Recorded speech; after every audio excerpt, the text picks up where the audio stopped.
राम राम जी सबको। आपका दिन मंगलमय हो। मैं ईश्वर से कामना करती हूँ आप हमेशा खुश और स्वस्थ रहें। आज हम बात करेंगे दांतों में दर्द। ये कमेंट आया था। वैसे तो दांतों के दर्द की मैंने शायद एक दो वीडियो रखी है, लेकिन जब पूछा है तो मैं आपको फिर से बता दूं। एक तो जैसे दांतों का दर्द होता है कीड़ा लगने की वजह से, दांत खराब होने की वजह से। दूसरा होता है पायरिया की वजह से, जिसमें दर्द तो कम होता है लेकिन मुंह में बदबू और दांत खराब बहुत ज़्यादा होते हैं। तीसरा मसूड़ों की तकलीफ से दांतों में दर्द हो सकता है। चौथा जो आज आपके साथ डिस्कस करना चाहती हूँ, जैसे कई बार क्या होता है, हम जब खाना खाते हैं या मुंह में जैसे आप चबाने की तरह जो भी कोई खाना खाओ, फ्रूट खाओ, जो भी आप प्रक्रिया करो, उस समय हमारे दोनों जबड़े, ऊपर और नीचे के पूरा जबड़ा ही दर्द करता है। और कभी कभी कुछ कुछ दांत जैसे यहाँ से दर्द महसूस होता है। और इन दोनों चीज़ों पे जैसे एक तकलीफ सी कुछ हिला, हम जैसे मुंह को जैसे भी हिलाएं तो दर्द बहुत महसूस होता है, कभी मीठा और कभी तेज। और दांत यदि साफ है और फिर भी दर्द होया तो समझ नहीं आता कि ये क्या है और क्यों हो रहा है। तो मैं आपको बता दूं, जो हमारे दांत और नाखून है ये एक हड्डियों का ही हिस्सा है, यानी कि कैल्शियम।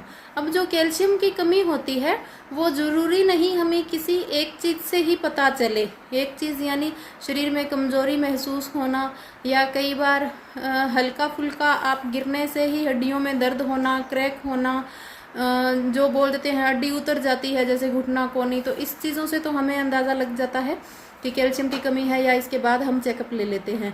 कई बार क्या होता है, ये चीज़ें सिम्टम्स नहीं आते या हम ध्यान से चल रहे हैं, नहीं गिरते, या कई बार इन हड्डियों में हमें कमजोरी का नहीं पता चलता, तो बॉडी कहीं भी साइन दे सकती है हमें।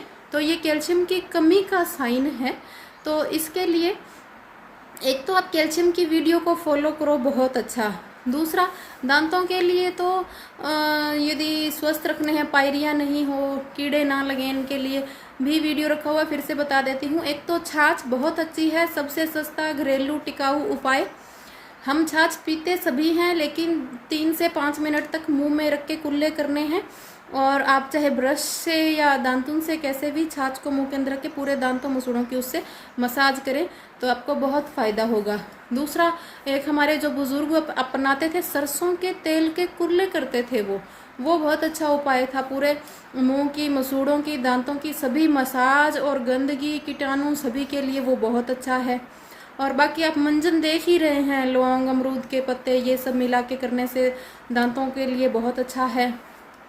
एक अपामार्ग जो मैंने आपको बताया था वो भी बहुत अच्छा है। और दांतुन आप इसमें बबूल की कर सकते हैं, नीम की कर सकते हैं, शीशम की भी कई लोग करते हैं। अभी शीशम का मुझे किसी एक ने बताया कि उनके दादाजी बहुत पुराने टाइम से ही करते हैं। जैसे शाम को शीशम की अच्छी दांतुन ला के अपने पास ग्लास में रख लेते हैं भिगो के पानी में, और सुबह उससे करते हैं तो उनके पूरे 32 के 32 दांत भी स्वस्थ हैं। अब ये शीशम इसलिए बताया कि कई बार नीम और बबूल आसपास नहीं होते।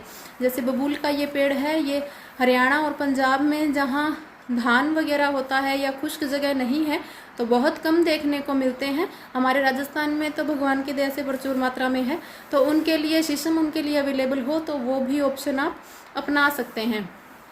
बाकी नमक, सरसों का तेल थोड़ा सा, ये तो सभी आपको बताते ही हैं और आपको पता ही होगा। तो ये सब चीज़ें हैं।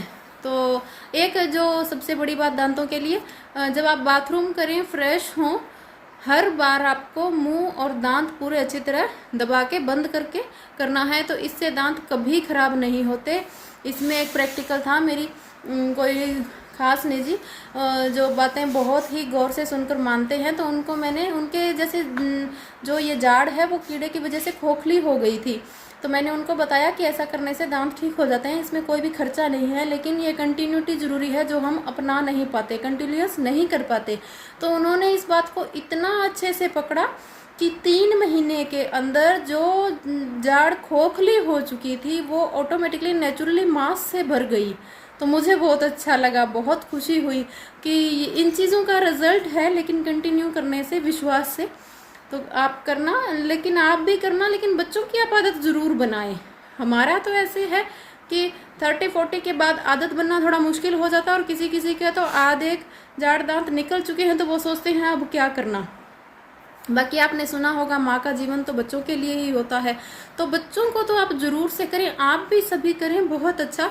लेकिन अपने बच्चों की ज़रूर आदत बनाएं, उनको डेली बोलें, जब भी वो बाथरूम करें फ्रेश हो आप मुंह बंद करके बैठे, जब भी जाएं आप आदत बनाएं, उनको हर बार बोलेंगे तो उनकी आदत बन जाएगी। और बच्चों की यदि एक बार आदत बन जाए, बचपन की जो आदतें होती है वो छूटती नहीं, तो उनके दांत हमेशा स्वस्थ रहेंगे। बाकी अपना ध्यान रखें, शेयर और सब्सक्राइब करना ना भूलें, साथ बने रहें। धन्यवाद।